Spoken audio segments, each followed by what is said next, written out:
दोस्तों सत श्री अकाल। नमस्कार, सलाम।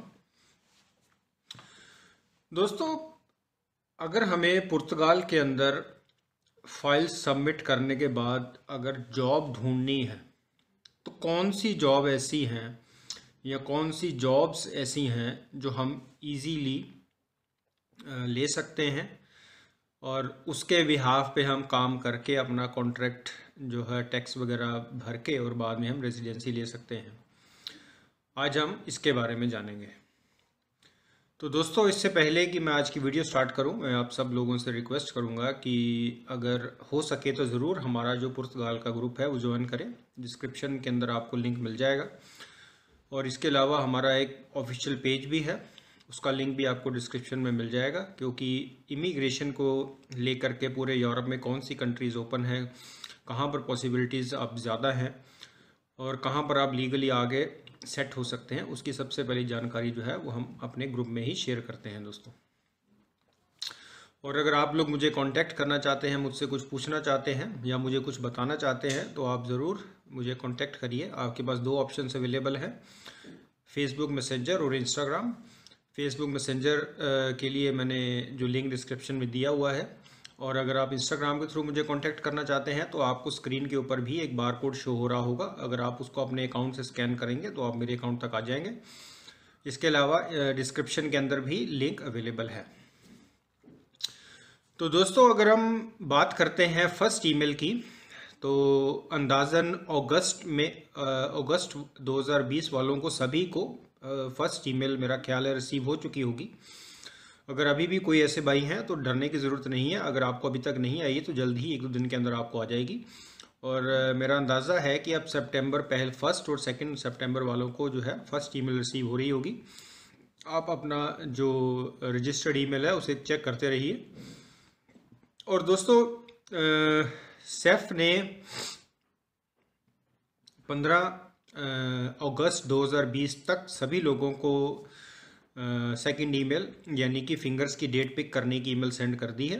अगर आप लोग में से अभी भी कोई ऐसे भाई हैं जिन्हें रिसीव नहीं हुई है तो वो तुरंत सेफ में कॉल करें और उनसे इन्फॉर्मेशन लें कि अभी तक मुझे ईमेल क्यों नहीं रिसीव हुई है।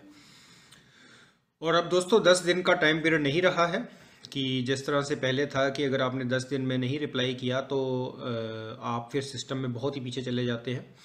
अगर आप नहीं कर पाए हैं किसी कारण से तो आप कोई डरने की ज़रूरत नहीं है। आप सेफ में जो आपकी रजिस्टर्ड ईमेल है उससे कांटेक्ट करिए और वो आपको सेकंड चांस दे देंगे दोस्तों। तो दोस्तों, आज की वीडियो का टॉपिक भी एक बहुत ही इम्पोर्टेंट टॉपिक है, क्योंकि जो भी पुर्तगाल आता है या आना चाहता है उसके जहन में सबसे बड़ा सवाल ही यही है कि वहाँ काम मिल जाएगा, हम कैसे जॉब ढूंढेंगे, मुश्किल बड़ी है।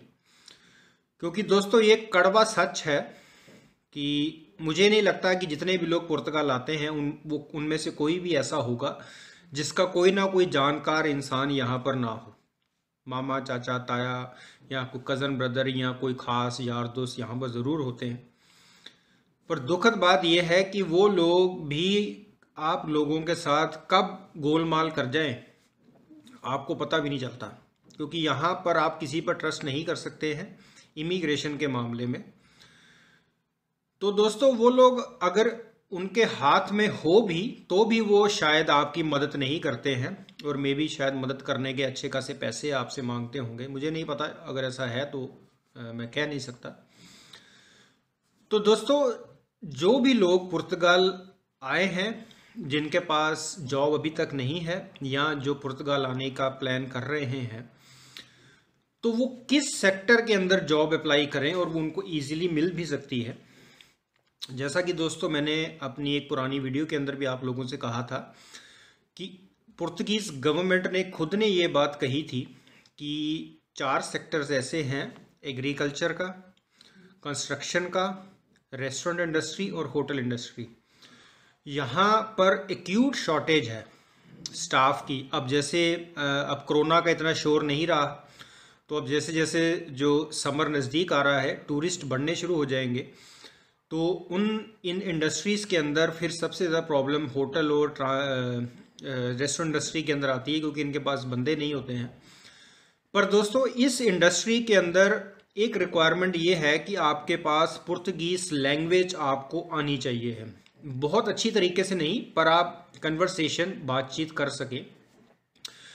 तो ये तो दोस्तों इसके अंदर हम जो लोग पुर्तगीज़ नहीं जानते हैं, बिल्कुल ही नहीं जानते हैं, या अंग्रेज़ी भी नहीं जानते हैं, तो उनके लिए होटल इंडस्ट्री और रेस्टोरेंट इंडस्ट्री के अंदर काम ले पाना इतना आसान नहीं होगा। तो दोस्तों इसके अलावा हमारे पास दो और ऑप्शंस बचती हैं, वो है एग्रीकल्चर की और कंस्ट्रक्शन की। तो दोस्तों इन दोनों सेक्टर्स के अंदर भी बहुत शॉर्टेज चल रही है, और यहाँ पर जो कंपनीज़ हैं बड़ी, वो ढूंढ रही हैं कि उनको थोड़ी लेबर फोर्स मिले और वो अपना काम जो है वो स्मूथली कर सकें। तो अगर हमारे जो भी भाई फैमिलीज़ यहाँ पर आई हैं और वो काम तलाश कर रही हैं, या जो लोग आना चाहते हैं और वो यहाँ पर आकर के वर्क अप्लाई करना चाहते हैं, जॉब उठाना चाहते हैं, तो उनके लिए सबसे बेस्ट ऑप्शंस और इजीएस्ट ऑप्शन जो है वो एग्रीकल्चर या कंस्ट्रक्शन ही है दोस्तों। अभी हाल ही में हमारे एक पाकिस्तानी भाई हैं, उन्होंने जॉब ली है, और जब उनसे बात हुई थी तो तब वो कुछ परेशान थे काफ़ी कि भाई आ तो गए, अब कैसे करेंगे। तो अभी हाल ही में उन्होंने एग्रीकल्चर के अंदर जो है जॉब ले ली, और अब वो बहुत खुश भी हैं, और ये जॉब उन्होंने अपने दम पर ही ली है। अगर आपके थोड़े से लिंक्स हैं तो आपको जॉब इजीली मिल जाएगी। और दोस्तों मैं भी कोशिश कर रहा हूँ कि मैं इन बड़ी कंपनीज़ के साथ अगर मेरा कांटेक्ट हो सके, ताकि जैसे ही इन लोगों को ज़रूरत पड़ती है तो मैं आप सब लोगों को, या जितने भी हो सके उन लोगों को ये जॉब दिलवा सकूँ। जितनी हो सके दोस्तों हमें एक दूसरे की मदद करनी चाहिए है। अगर कोई इंसान मजबूरी का मारा है, परेशानी में है, तो हमें उसकी मदद करनी चाहिए, बजाय इसके कि हम उसकी मजबूरी का फ़ायदा उठाएं। तो दोस्तों आप लोगों ने भी यही ट्राई करना है कि अगर आप लोग पुर्तगाल आ चुके हैं या आने का प्लान कर रहे हैं, तो अपने जहन में बिठाएं कि सबसे ईजीएस्ट जॉब जो हमें मिल सकती है वो है एग्रीकल्चर की और कंस्ट्रक्शन की। तो ये जॉब से आपकी जो रेजिडेंसी कार्ड है वो इजीली, उसमें कोई दिक्कत नहीं आएगी, सारा कुछ स्मूथ चलेगा। और दोस्तों अगर कोशिश हमने यही करनी है कि आप लोगों ने गोरों की कंपनी में काम करना है, अपनी देसियों की कंपनी में काम नहीं करना, क्योंकि ये सुनने में बहुत ज़्यादा आता है कि देसी लोग जो है वो परेशानी ज़्यादा करते हैं, पैसे भी नहीं देते, और बाद में पता चलता है कि कंपनी जो है वो फ्रॉड निकली है। पर गोरों का ऐसा नहीं है, वो बिल्कुल रूल्स रेगुलेशन लॉ के अकॉर्डिंग चलते हैं, तो ये प्रॉब्लम जो है नहीं आती है। तो दोस्तों अब यहाँ पर आपने अपने जहन में एक चीज़ और बिठानी है कि एग्रीकल्चर का काम और कंस्ट्रक्शन का काम ये इतना इजी नहीं होता। इसके अंदर आपको कंटिन्यूसली अपनी बॉडी की एनर्जी और जो स्ट्रेंथ है, ताकत है, वो लगानी होती है।